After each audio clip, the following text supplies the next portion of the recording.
imprevedibile. Sentirmi in gioco, sentirmi anch'io fragile. Confesso vorrei qualcosa che non sappia troppo di me. Oh, oh. Sentire paura o rischiare anche di perdere. Vorrei un amore non da manuale, amore che fa stare bene, sentimenti, sensazioni, emozioni e l'incontenibile.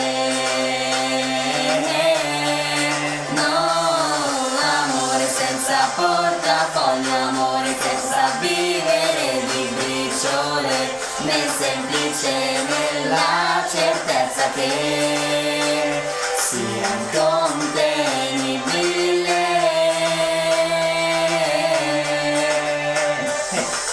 Cerco una forma che sia complementare a me. Oh, oh. Cerco l'altra metà che fosse impossibile.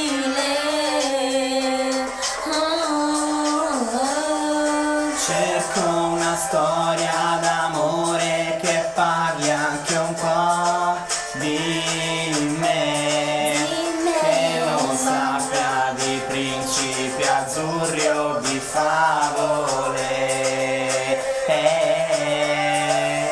Vorrei un amore non da manuale, amore che fa stare bene, sentimenti, sensazioni, emozioni e incontenibile. No, amore senza portafoglio, amore che sa vivere di briciole, nel semplice, nella certezza che sia incontenibile. È un amore non da manuale, amore che fa stare bene, sentimenti, sensazioni, emozioni e l'incontenibile.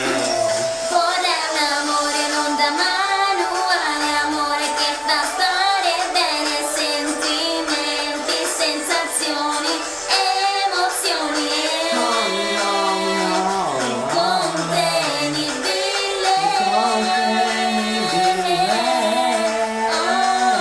Amore senza portafoglio, amore che sa vivere di briciole, nel semplice, nella certezza che sia incontenibile.